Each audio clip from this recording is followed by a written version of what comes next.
Hello. It is your girl Annie, and let's dive into Girl World together, shall we? So, I have been lurking quietly in the depths of Girl World, and I've noticed that in the recent dry spell, people have been looking for new candidates, so to speak. And I want to say that this is alarming to me because, to some extent, I feel like our current girls of Girl World are somewhat of a beast of our own making. And you're probably thinking, no, there's no way that's true. But the thing is I've watched as the algorithm has shaped their behaviors and their interactions with the online world, and how it has changed how they conduct themselves in their online world. And that's irrefutable, frankly. The thing is that I do think that as an audience that we have, in fact, to an extent, contributed to the very monsters that we raise our pitchforks and torches to persecute. We are, in fact, responsible for creating it. And the reason that I want to back this argument up is it's like, okay, anything boring going on in their lives, we don't watch, but anytime they're causing trouble or a ruckus, we're all there watching. Like, by God, it's like we're begging them to, like, fuck up their own lives. And I hardly think that's fair, especially when that's your only source of income. As a person who is also stuck kind of working from, I know, I need to, I'm gonna do a wee bit of mending and customizing on this frog hoodie because I don't like how that keeps doing that. But anyway, so as someone who is disabled and stuck at home with no reliable means of income, and who is looking for any means of making income, I understand exactly how one ends up in this mindset. Because I'm not gonna lie, I have like this side channel that I've thought about, gee, wouldn't it be nice to just publicly crash out? Just instead of doing it in private, just publicly crashing out and having my mental health crisis in front of the whole world instead of privately, just for views, just in case I can make money off of it. Like, it's fucked up that that's, like, genuinely a thought that crossed my mind, but it occurred to me that, like, I know there's no way that I'm the only one who's thought this. And as times have gotten harder lately, it's like, okay, who else is in this same boat? So that brings me to my next point. Quirky Love Rose.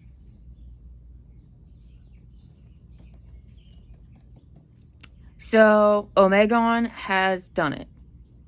Omegon is one of the longest standing reaction channels that I have been following. Am I a fan? I wouldn't say. I'm just more of a casual viewer. It's just more of, there's a certain curt familiarity and structured means to his production that I've always appreciated. And so I've stayed consistently with his content all these years, just as much as I've stayed with Charlie Gold's content all these years. Also, I absolutely love that Charlie Gold was having her whole, revenge moment. I know what a criminal looks like when I see one, or some shit like that. Like, Foodie fucking had that shit coming. But anyway, and anyone who was here for all that fiasco, any of the people who've been here for that long, anyone in the Charlie Gold viewership, that's the other reaction channel that I've been following the longest, other than Irate Alex, who is no longer active since his diagnosis of MS.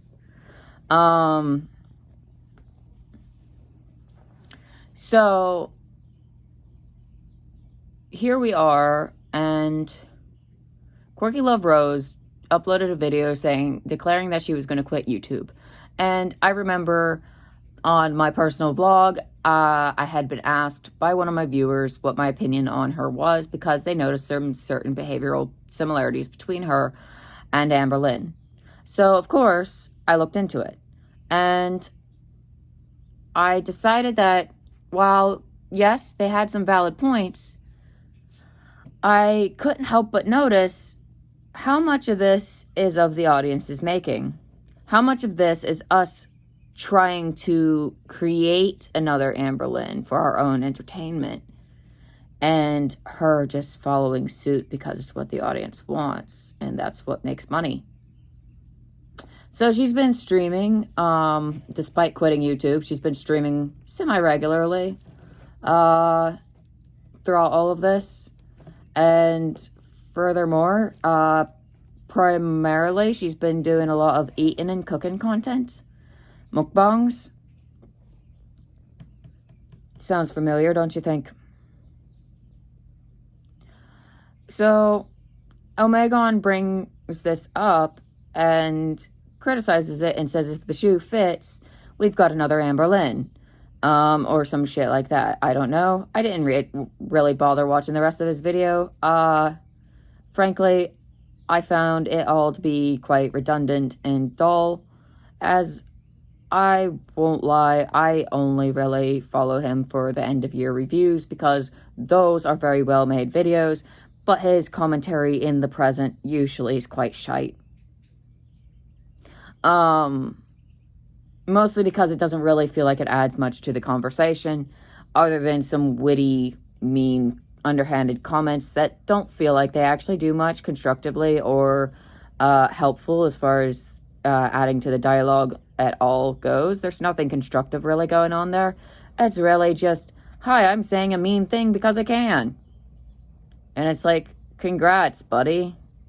And it's like, yeah, you can point out the obvious, but we all already fucking know it, buddy. We're not fucking blind. I don't know. Sometimes the reaction channels irritate the hell out of me. I'm not gonna lie. Like, sometimes it just gets really fucking repetitive. Or they'll say the dumbest fucking shit, and it irritates the hell out of me. Because, like, I don't know. For a reaction channel, because let's be real here, if I'm gonna be a reaction channel, or lumped in with reaction channels, for a reaction channel, I'm a very anti-reaction channel. Because they can say some of the dumbest things. Like, no offense to Jordy. Love him to bits. I really do. He's one of my favorites. But, Jesus fucking Christ. When Amber Lynn was talking about bedside manner, and he's like, what do you mean bedside manner? Is that the real word for it? Was it Jordy or was it? It was one of the reaction channels. It was one of the main ones I watched. So it was either Jordy or it was Mr. Snowflake. It was one of the men, though. I don't think it was the ankle, though. The ankle was too busy being, well, cutting. Cutting with his remarks, as always. That sassy sly bitch. Pardon me, I'm sorry. Anyway, so the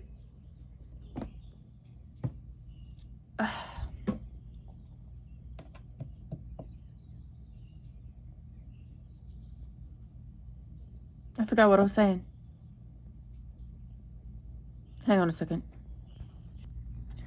But, I don't know if it was Jordy or Mr. Snowflake. I'm inclined to believe it was Jordy. I think it was Jordy. He was like, when Amber Lynn was talking about how great the dentist was, good bedside manner or whatever, which is a little bit weird because you don't usually hear that language in the dental field, but considering dental field is technically a medical field, it technically does work. Any medical professional handling a patient, it is called bedside manner. That is the technical word in the industry of the medical field. It is bedside manner. A nurse handling a patient, even if all they're doing is sticking you for blood, it's bedside manner. Like, even if you're not even in a bed. It doesn't mean she was in a bed or anything like that. So it's just like, sometimes they'll say the most ridiculous and most uneducated things, and I'll just be sitting there like, have you never watched a hospital show ever in your life? There's like 5,000 billion of them. Swear to God, that's like the one genre that just refuses to die. Swear.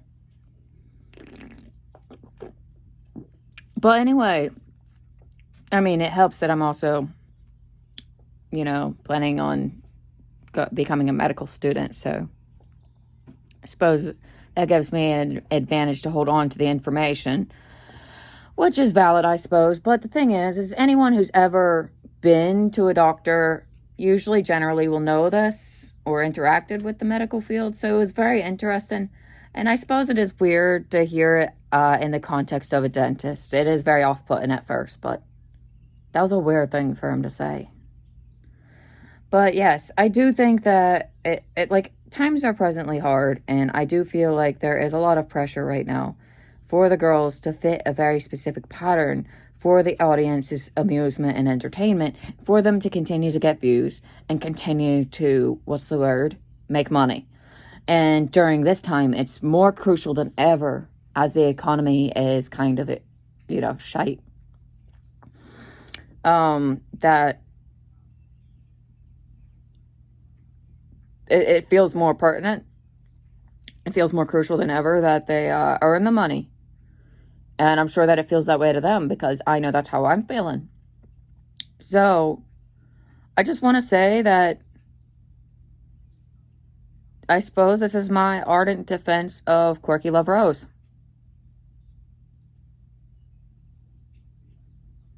Because, again, when the algorithm shows one thing is successful, when it shows, gee, this is successful among this demographic, but it's also successful in the drama demographic, that's a double whammy of an income right there. From a financial and economical standpoint, it makes a great deal of sense. Even if it, in a temporary mindset, oh, this is not good for my health, there's the thought process of, oh, but it's better to be alive today to pay my bills and such than be dead. And then, because if you die, you just can't really be worried about your health, I guess. So you see what I mean? It's like, okay, it's like, do I choose to draw this out, or do I, suffer sooner? That's really the question that people are not realizing that a lot of people are being faced with, especially with how hard times are. And I've seen enough of Quirky Love Rose's content to know that that is not someone who is living in financial excess right now. Definitely a lot more comfortable than I am financially, but that is not someone who is like out there living it up. That's not someone who's got reliable, consistent income. I'm almost certain of it. I'm almost certain that that's why the live streams are continuing to happen, and that's why we are seeing this pattern. So, can we really be so critical of people whose pattern of behavior, while it is self-destructive and unhealthy, can we really be so critical when literally it is a situation of being forced into the situation for survival? When you know what works as far as your content goes. Now, the thing is, though, how do you break that cycle and get out of making that kind of content and pivot to a content that will allow you to still support yourself and have that consistent income without being so controversial or problematic, or at the very least, without killing yourself slowly? Because, I mean, let's be real here. Everyone's going to be controversial. We're the human race. Everybody's going to be mad about something. Someone could be offended that I'm wearing a frog hoodie right now. Someone could be offended that my glasses are heart-shaped. It's you'll never know what kind of things people are going to, choose to be upset about a person over. And I know that I chose very, very arbitrary, nitpicky things because I couldn't think of anything off the fly. People could choose to tear me down for my defense of survival. People might think it's controversial that I am defending people who are actively choosing to engage in self-destructive behaviors. And some people might accuse that of being enabling. But let's be real here, guys. The world is fucking ending. Who gives a shit anymore? And maybe that's just me being, like, incredibly pessimistic. It's West Virginia. I feel the walls closing in. I don't know. Maybe that's made me a little bit more empathetic towards the girls and what it is that they do to earn their dough. Especially as a fellow girly pop who is kind of stuck working from home, doing any manner of questionable things to earn money. Like starting up Only Frogs. Yeah. So, times are hard, and I can't say that I blame any of them. I do think that Foodie's behavior is fucking abhorrent, literally, like always. This defense does not extend to her, and it does not extend to any of the past behaviors of Amber Lynn that have been abusive and wrong. She does need to take accountability and apologize and do better as a person in her personal relationships going forward. That's definitely not what I'm defending. But as far as the clickbaity, kind of crazy sort of things that they put out on the internet, the kind of like draw the audience in, rage bait, to kind of build this like discussion around them and conversation around them to bring in more money. I can't say that, like, I can't say I blame them too much for that. It's like, I mean, we all have to make our bag somehow. And it's like, I'm sorry, but those are big girls. How else are they going to earn it?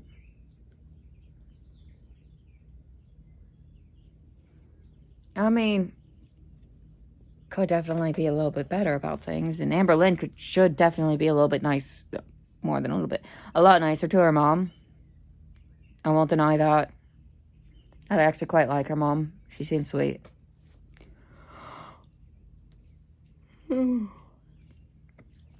But I know that's gonna seem very, what's the word, controversial, but I actually don't hate Amber Lynn. A lot of people do, but I don't hate her. I see her with a lot more nuance than I feel a lot of people feel she deserves. But I think that's just because of the fact that I feel like there's an understanding that I have of her, having grown up with, around people like her a lot. So it's like, I understand how she works, what makes her tick. And the fact is, everyone thinks that she's just making everyone around her miserable and everything. But the thing is, they don't realize she herself is more miserable than anyone around her. Whether it's BPD with a strong narcissism crossover trait, which could very well be true, or it's full-blown narcissism with BPD spillover traits. Either way, that makes for a very miserable person who is ultimately suffering, and all of their personal relationships will also suffer as a result. So, to an extent, I do feel sympathetic and empathetic towards her. However, I do not excuse any of her actions. Though, I don't know. It's wild, the world. So, I suppose that's just, like, where I'm at now, with my views. So, defending Quirky Love Rose, defending Amber Lynn, just a wee bit. Not defending any of her actions. Definitely shouldn't be treating your girlfriends or your mom like that. You certainly shouldn't be treating your fans like that, even though some of them can be kind of dicks. The reaction channels can be kind of dicks too. But the thing is none of them, I feel like they don't have the right to be angry either. They're giving advice unsolicited to someone who didn't ask them for it. And then they get mad and then they turn bitchy about it. Like, Jordy used to give constructive advice to Amber all the time on his channel in the early days. And it was like, okay, yeah, no, that's valid. He would be very constructive about it. Hey, Amber, you need to do this, you need to do this, and you need to do that. And sometimes he'll still say that, but he'll say it in a much darker and more hurtful way. And I've noticed this stark change among a lot of the reaction channels, and it's just like, okay, no. We need someone to balance this out a wee bit, because if it gets too extreme into one direction, it gets a little bit, well, I'm not going to lie, boring. I'm sorry, but when it gets one note, it's just, very boring. Very mundane and dull. But furthermore, it just also kind of feels unfair. Because it's like, first of all, these people didn't ask you for your advice. Your unsolicited advice. Second of all, you don't even have the credentials or the knowledge base to approach giving these people the advice they need in the way that they need it given. So, I suppose this video is me kind of like, hey, let's take a moment before I do anything else with this channel. Let's take a moment and actually deconstruct everything that the reaction channels are doing wrong regarding approaching these things and the lack of nuance in the discussion surrounding these people, because that's what they are. They're people, human beings with complex sets of thoughts and emotions and motives that go behind their actions. We do not know actually what's going on in any of these people's private lives. We can only assume and surmise based on whatever clickbait and hints that they throw at us to make us speculate, because the rumor mill is what keeps their career going. Right now, Amber Lynn has been toying around with us as far as a potential girlfriend, but then she's been toying with the idea of potential singleness, or trying to mislead us. And then the speculation on all of that has been creating quite a lot of buzz. Brilliant strategy, that is, actually. And I can't say I hate her for that at all, actually. That's kind of brilliant. So yeah, no, it's just, there's a very specific and delicate way that these things are meant to be handled, and people are forgetting. It's like these reaction channels are just random people on the internet, not professionals, and these channels that they're coming after are mentally ill people on the internet, also not professionals, who definitely need help from professionals. And I think that the attack from these channels actually might be pushing them away from wanting to get that help. Because if you feel attacked from the idea of getting help, then you're going to shy away from getting help, because then you're going to think that, oh, it's an attack like this. You're going to associate it with being attacked. And that's the association that I fear that a lot of these channels are creating for a lot of these very ill content creators.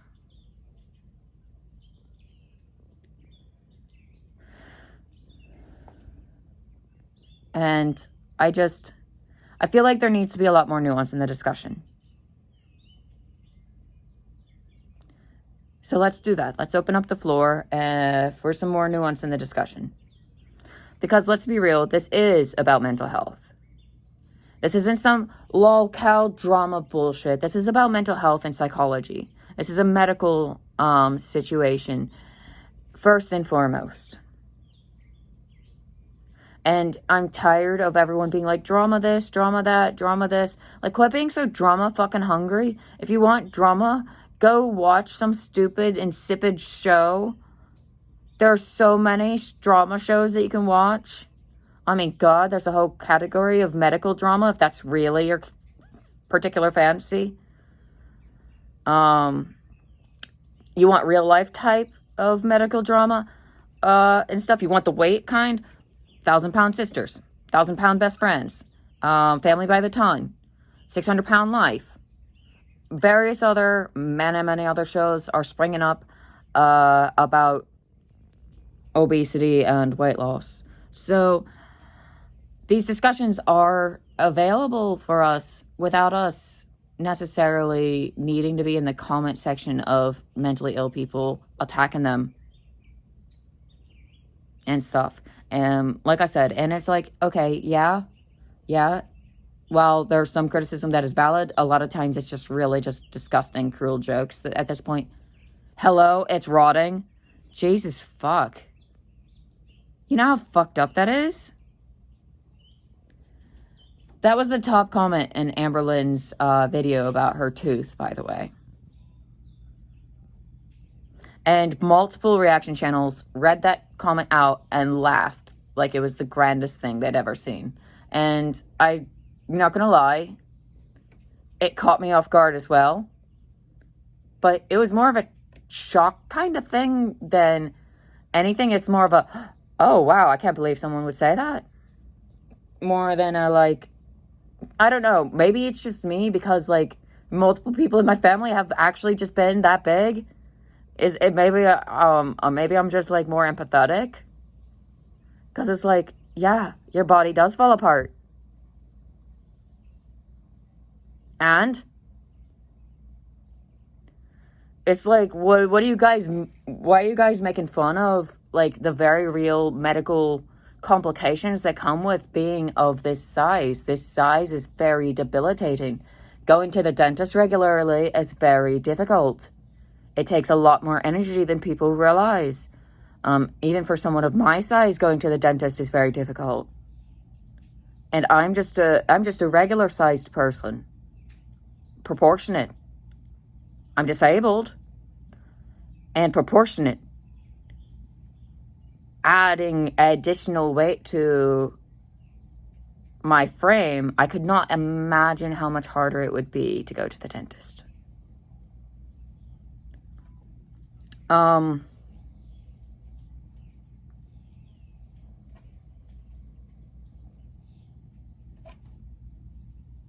So yeah. And additionally, there can be genetic factors because my mom's teeth all kind of crumbled, and my little sister teeth are crumbling too.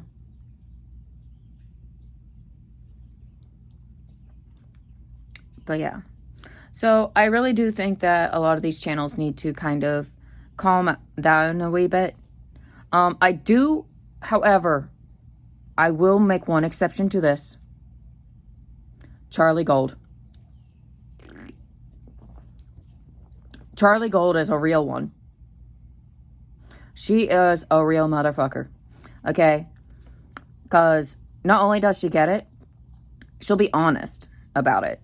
She'll be like, yeah, no, I'll be completely honest of my own struggles. Like, yeah, no, I know I'm not one to speak, but you don't see me putting my weight loss journey out there because I know that it ultimately causes me to fail because, you know, she did for a moment and then she slipped, got embarrassed, and she was like, wait.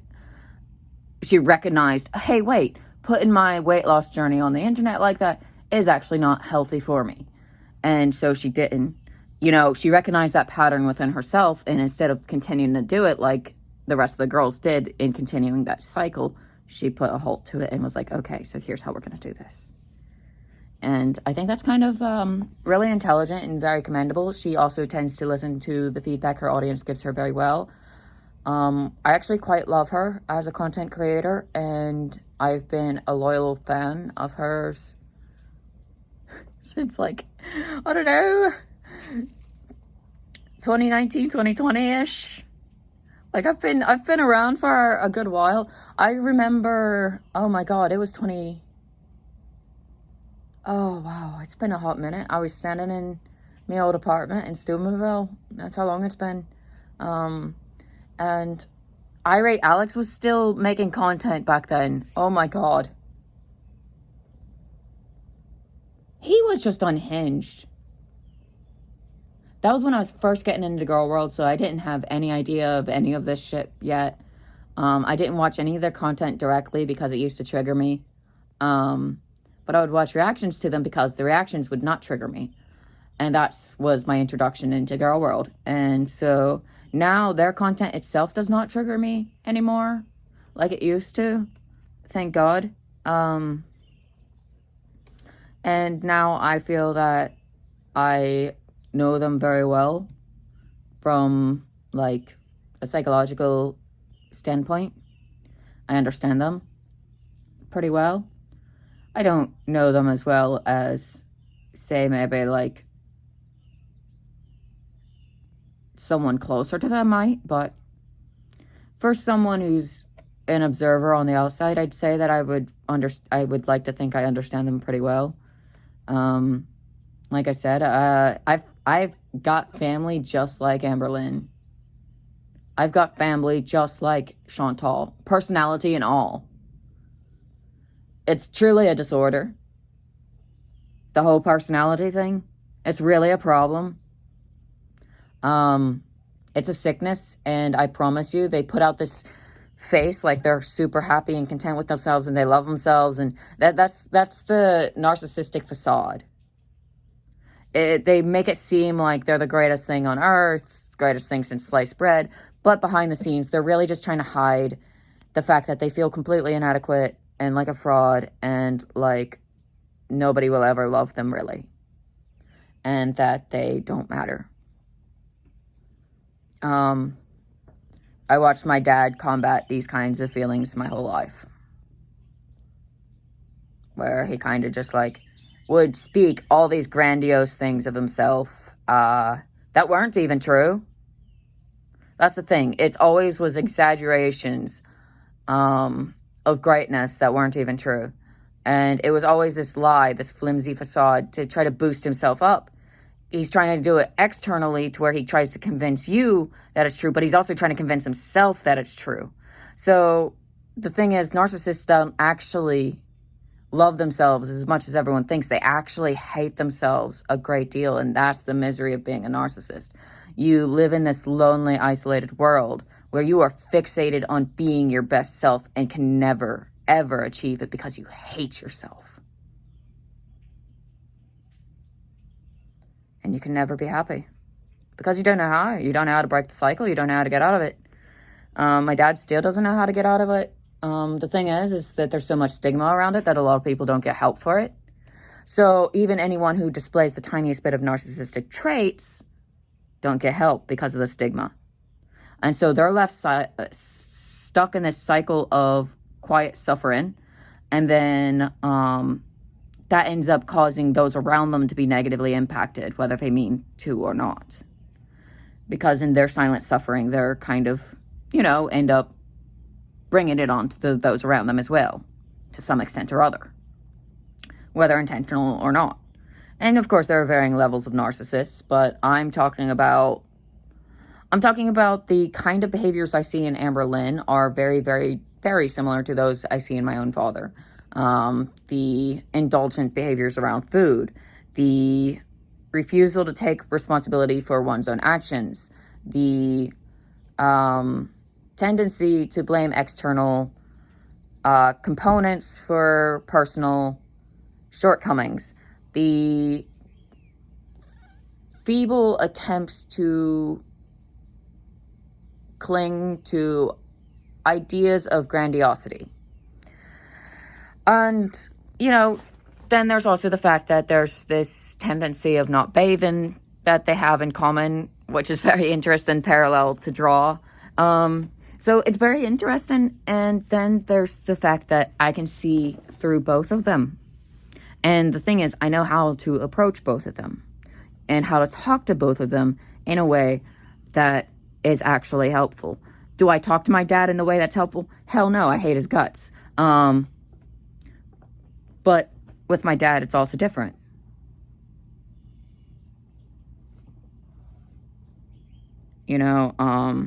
Versus Amber. If Amber had kids, I'm sure I'd feel differently towards her as well. But luckily she doesn't. Because the thing is, people who have these kinds of issues should not be having kids until they have solved, resolved, or at least learned how to deal with their issues enough to not let it impact their kids negatively. Once you have learned to control it, at the very least, to where it will not hurt your kids, then you can justify having kids.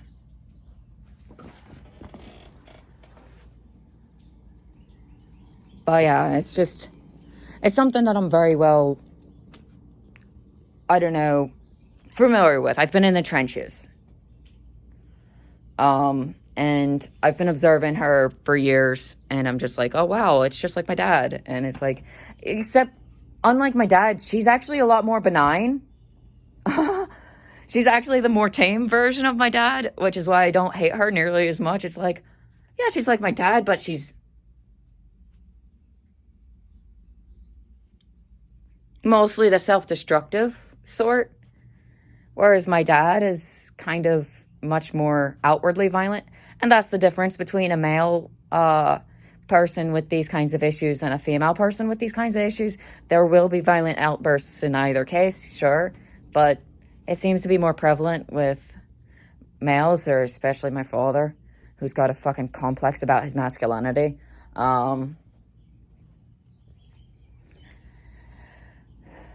Which I think ties into his whole thing. Honestly, I think his masculinity ties into his whole narcissism thing to begin with. But that's neither here nor there.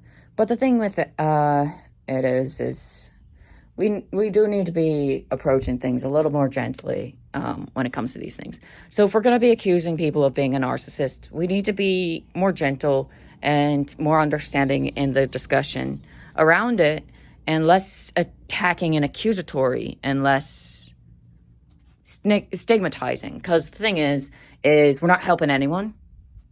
We're not bringing the discussion forward. We're actually just pushing it further back.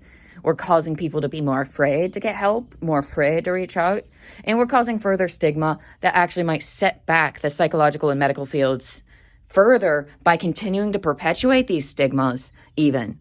My hope is that when I'm done going through schooling and everything like that, my hope is actually to work with people with these particular kinds of personality disorders, BPD, NPD, the cluster B personality disorders, essentially.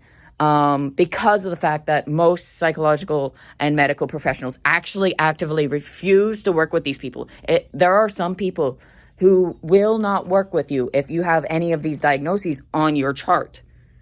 So it's like, if you get these diagnoses, it's a like game over in the medical field for you, as far as limiting the number of professionals or competent professionals you're allowed or able or capable of having access to. So, please, I implore you,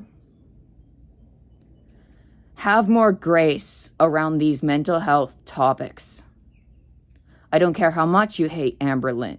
I don't care how much you hate any of these other girls in Girl World.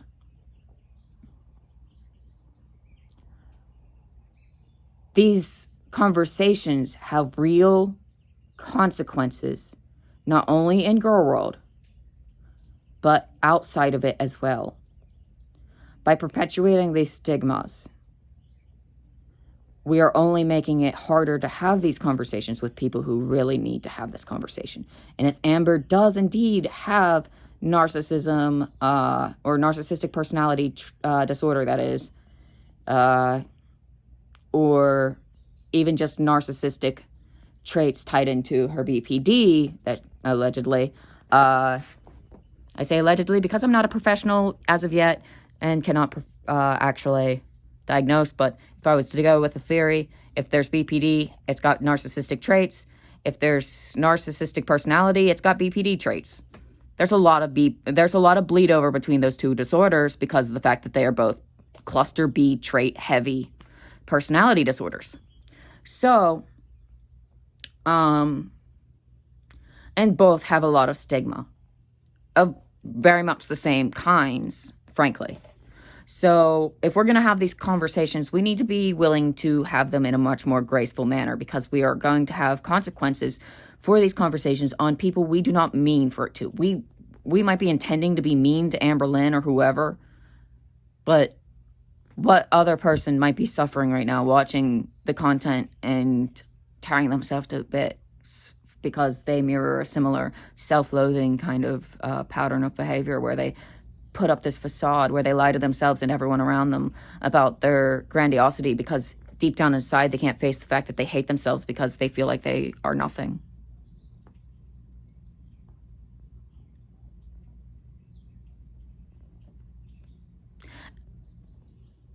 I kind of have gleaned an understanding of, at least for my father's case, it's like an extreme form of imposter syndrome, except he really is an imposter. He'll lie and claim that he's done all these great things and he hasn't. He'll lie and claim that he's got all these great skills, but he hasn't, or these grand ideas or these grand things he's about to do with his life, but he hasn't. He's rotting in the ghetto. He always has, and he always will. But if you ask him, oh, he's got his hands in the pro football industry. He's been working on several patents for inventions he's been working on. He's got several business ventures he's working on, and so on and so forth. He's buying land. He's doing this. He's doing that. He's starting up a car audio business. It's stupid. And the thing is these are all things that he's tried, but he doesn't name that part. The fact that he's tried them in the past and they're not currently successful ventures. But if you ask him now, he would imply they are. Because the stink of failure is too much. And because he doesn't work well with others because of his narcissism. Another thing that we see quite often. We see it in Amber Lynn as well. So there are a lot of traits and parallels, I will admit to seeing, but I do not think that it justifies attacking anyone. And I think that it's time to open up the door for a candid conversation without judgment and without the cruel, harsh, just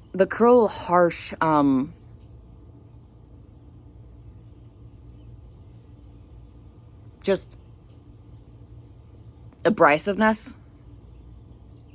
that everyone just kind of brings forward. They're just like, you're a narcissist, you deserve all this awful things. And it's like, no, if she has a narcissist, she needs to get help so that she can finally be able to recover and, be okay. But the thing is, there are no fucking, professionals out there to help with this shit. That's the problem.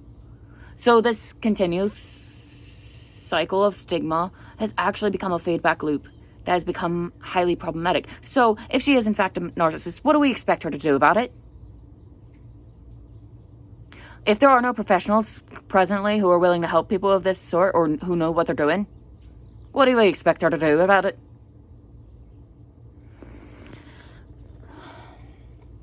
And I know that she doesn't want to give up her eating disorder.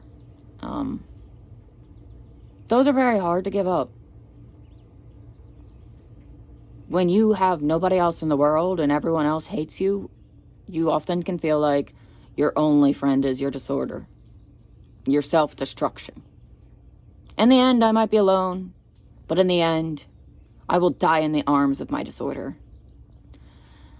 Those kinds of thoughts I've noticed are very prevalent among a lot of mentally ill folk. Not just the ones who have eating disorders, but the ones who have addictions and self-destructive and self-harm tendencies as well. So it's just, there just needs to be a lot more grace with these conversations, because this is just, it's out of hand. I'm sorry, but her taking a break for a week and a half, just to come back and tell us about a tooth that she lost, You know that, like, it's completely the audience who did this, right? If the audience wasn't so shy, it wasn't so pushy, give us drama, feed us drama, give us drama, all the time trying to manufacture something that isn't fucking happening. It's so annoying, actually. Like, Jesus Christ, have you got nothing going on in your own life? Is your own survival really so easy for you that you need someone else's drama to make you feel alive? For fuck's sake. Because it's like, I don't know, I can't be fucking bothered. I find it fascinating as an academic and from a psychological perspective.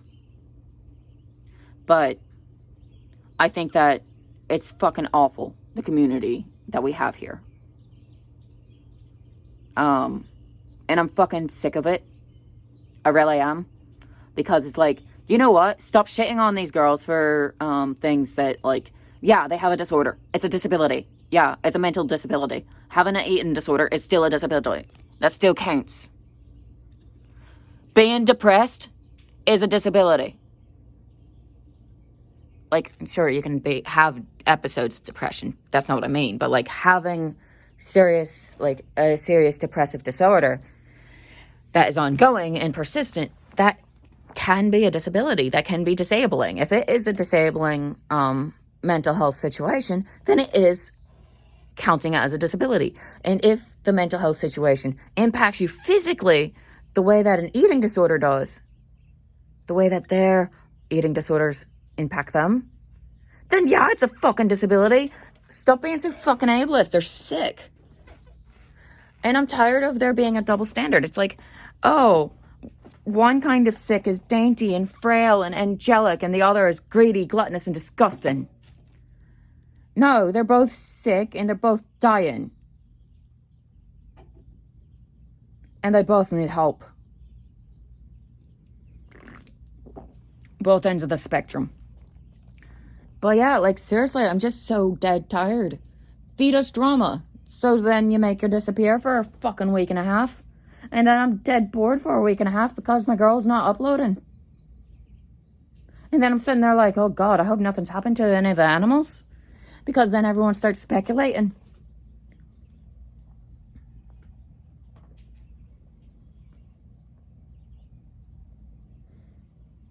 I'm relieved the animals are okay.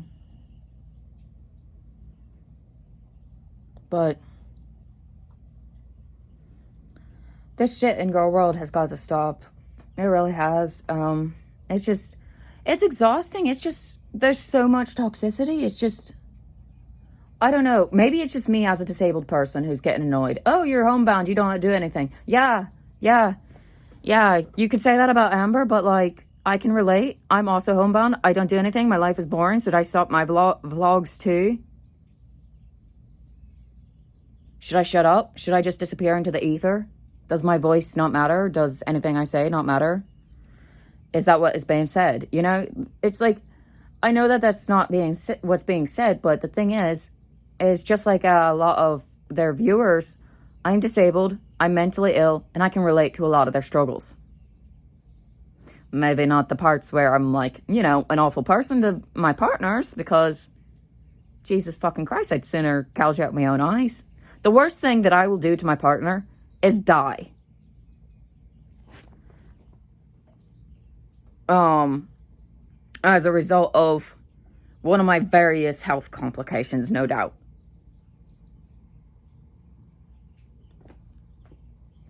Whether physical or mental. It's not something I'm going to try to do, but that's the worst thing that I'm ever going to end up doing to my partner. At least as far as that goes, unless I accidentally say something. But I apologize. I always apologize when I accidentally say something. Though I don't remember the last time I've accidentally said anything. That usually it's just about how my tone is and how I come across because I'm autistic. But usually I don't offend anyone. Because we're both autistic, so we both get it. We're both very blunt people, so it's like nobody gets offended. It's like, hey, actually, maybe we shouldn't get that fast food place because you have a bit of an eating disorder, love, and you need to, like, mind your heart health.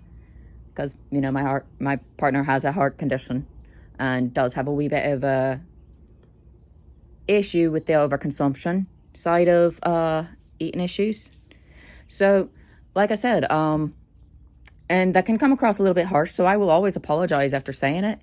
And I always do pat it up with as many, like, gentle, because I do make it as gentle as possible, but it is a truth that needs to be said at the same time, though, because you just can't be enabling people to the grave. I refuse to do that. Because, truthfully, that's the worst thing I could do. That's worse than me dying. Me dying, that can't be helped. But me helping my partner dig their own grave, that is completely in my hands, and I will not be a part of any such thing. So, yeah. Sometimes my partner will be like, hey, I kind of fancy some McDonald's. And I'll be like, well, we probably shouldn't. And it's like, well, I haven't eaten. And then there'll be a back and forth discussion. And then usually there'll be a wee bit of a compromise to go get something healthier.